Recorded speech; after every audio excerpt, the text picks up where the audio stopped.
Salve, salve galera do Central HQs, bem-vindos a mais um vídeo resenha aqui do canal. Eu me chamo Fernando e hoje nós vamos falar sobre a nova grande saga Marvel que chega ao Brasil pela editora Panini Comics, Carnificina Absoluta. Uma publicação que será lançada em 3 edições. Esta daqui é a saga principal e tem também uma outra publicação especial que traz ali os spin-offs e outras edições relacionadas a essa grande saga, que é chamada de Carnificina Absoluta Contos Sangrentos, que já foi resenhada aqui no canal Central HQs. O problema é que essa edição deveria ter saído antes do que a outra. A Panini acabou meio que se atropelando aí.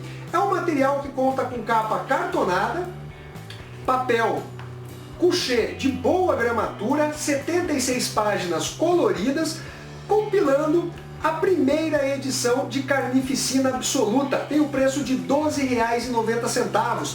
Trata-se de uma edição com lombada canoa, ou seja, grampeada, não é encadernada, com aquela lombadinha quadrada, beleza?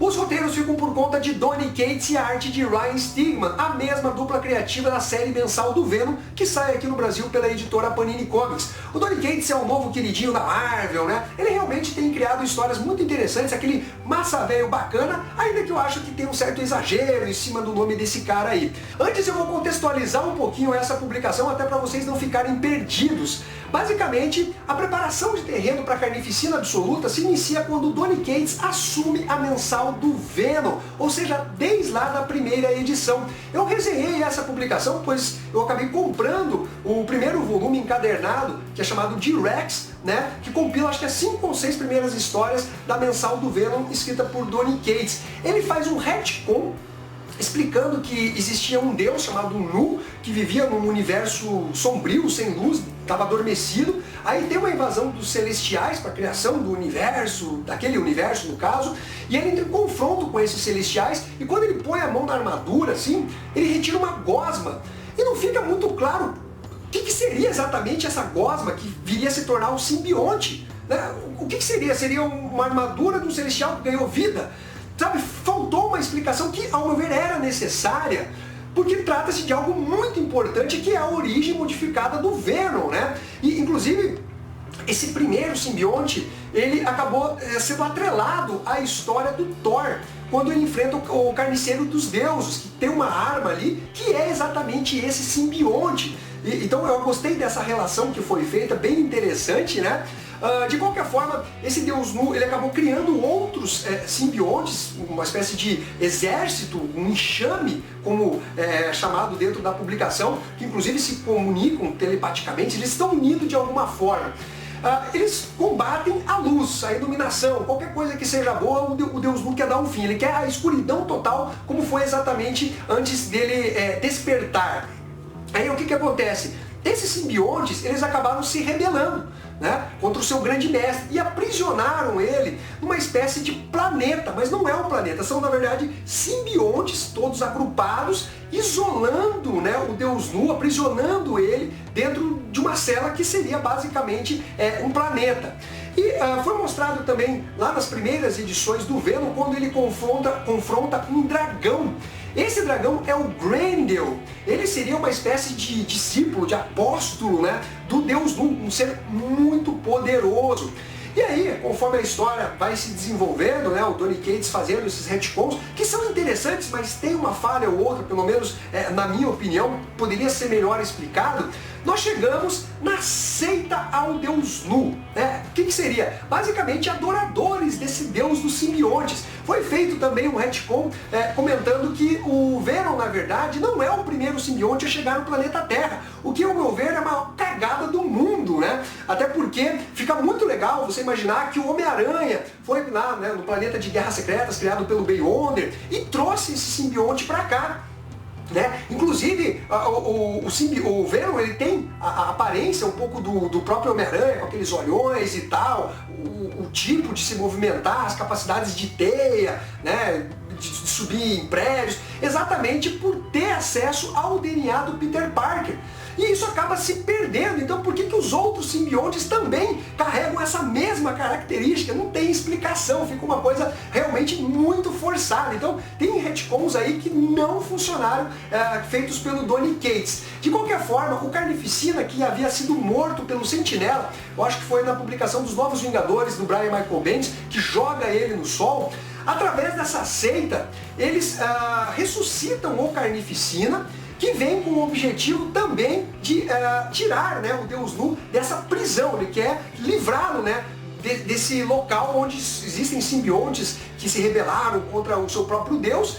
E aí o Carnificina ele vai atrás dos códices, que basicamente seriam marcas que foram deixadas dentro de cada um dos hospedeiros que tiveram um simbionte no seu corpo. Então todo personagem que de certa forma teve contato com o Venom, no sentido de servir de hospedeiro, ele vai apresentar esse códice e vai ser caçado pelo Carnificina. Ele que está mais poderoso do que nunca, porque ele também agora tem os poderes do dragão Grendel, né, que seria o apóstolo mais poderoso do Deus Nu. Então ele realmente está barra pesada, o cara tá insano. E aí nós chegamos nessa edição, que tem a participação do Homem-Aranha. Eu não sabia de algumas coisas, como por exemplo, que o Norman Osborn, ele teve também contato com um simbionte e se tornou o Duende Vermelho. Ele inclusive absorveu as memórias do Cletus Cassidy, né, que é o Carnificina. Eu não sabia nada disso, nem imagino que parte da cronologia do Homem-Aranha isso acabou acontecendo. Mas ele está internado naquela clínica psiquiátrica, não é a Ravencroft, né? Onde ficam os malucos, né? Basicamente o asilo Arkham da Marvel Comics. E aí, exatamente para proteger o Norman Osborn, o Venom e o Peter Parker vão a esse local, porque imagino que o Carnificina vai atrás do códice do Norman Osborn. Tem a participação também do criador, que já estava dando as caras dentro da mensal do Venom, que é o Reed Richards do universo Ultimate. E é um Reed Richards vilanesco, imagina um cara com aquela inteligência pro lado do mal, realmente muito foda. Aqui nós temos uma história com um caráter mais sombrio e insano também, mostrando toda a loucura do Carnificina, os seus objetivos e também a matança, as consequências do que ele vem deixando com aquele rastro de sangue. Mas ela possui alguns defeitos, eu não sei se é excesso de zelo da minha parte, mas algumas coisas acabaram me incomodando. Por exemplo, o Ed Brock ele estava sem o simbionte, né? Quem acompanha a mensal do personagem sabe disso. Inclusive quando ele lutou na Guerra dos Reinos, um arco de história totalmente dispensável, diga-se de passagem, ele estava sem o simbionte, ele ganha uma armadura lá, mística e tal, mas sem o simbionte. Então quando inicia-se essa história, o Ed Brock ele está sem o simbionte, mas no primeiro momento que ele pode sofrer um grave dano físico, o simbionte de forma totalmente conveniente aparece e fala, eu sempre estive aqui, agora eu também tenho um lance místico aí, tamo junto. Porra, faz um trabalho melhor com a volta do simbionte, não simplesmente, eu sempre estive aqui, tá tudo bem, e segue o barco. Eu particularmente acho que deveria ter algo mais bem explorado com relação à volta do simbionte pro Ed Brock para formar o Venom, né? E tem uma outra passagem que também me incomodou, e não é um spoiler, tá? Até porque não resolve a revista aqui, esse confronto entre o Carnificina e o Venom, que se passa lá no metrô. E o Carnificina venceu assim facilmente o Venom. Uma coisa mostrando o desnível de poder, né, que se encontram atualmente, porque agora o Carnificina, como mencionei, ele tem os poderes do Grendel. O Venom, para conseguir sair daquela situação incômoda, ele resolve dar um choque, né, quando ele encosta nos trilhos do trem no Carnificina. E o Carnificina se ferra totalmente com a energia elétrica. E o Venom sai de boa, não, tranquilão. Os danos que ele tem, na verdade, foram causados não pela eletricidade, mas pelo confronto anterior que ele teve com o Carnificina. Pô, eu não sou exatamente um físico, mas eu tenho certeza que se você encostar num poste, encostar numa pessoa, ainda que a pessoa da ponta, do final ali vai sofrer mais, você que recebeu a descarga elétrica, em algum momento você vai se fuder também, tá? Se eu tiver errado, por favor, me corrijam, né? E aí eu me pergunto, da onde surgiu essa nova fraqueza agora da eletricidade dos simbiontes? Porque, ainda que o Carnificina esteja mais poderoso, vocês lembram que o fogo e o som é algo que causa danos, né? Que incomoda muito, né, o simbionte. E agora isso já não existe mais. Tudo bem que o Carnificina está mais poderoso, ainda dá para justificar, mas eu vejo várias histórias que tem explosões e o Venom lá sai quase batendo assim, né? Como Ah, é uma explosãozinha com fogo pra caralho, mas tá tudo bem. Tocava um sino de igreja e servia pra desestabilizar as moléculas do Venom, e agora os caras vêm com armas sônicas e tá tudo tranquilo. Eu me incomodo um pouco, isso pode parecer um pouco de birra, de querer achar pelo em ovo, mas eu particularmente me incomodo com esse tipo de coisa, né? Em que momento que foi explicado que agora a eletricidade é uma fraqueza do simbionte, né? Ou que o fogo e o som não faz mais parte das fraquezas? Eu realmente acabo me incomodando porque isso me parece conveniente para a história, você ignorar essas coisas, porque o simbionte daí poderia ser derrotado de forma mais fácil, né, com uma estratégia mais bem bolada, sem o pessoal se colocar em risco, entrando num confronto direto com uma versão, com um upgrade do Carnificina, né?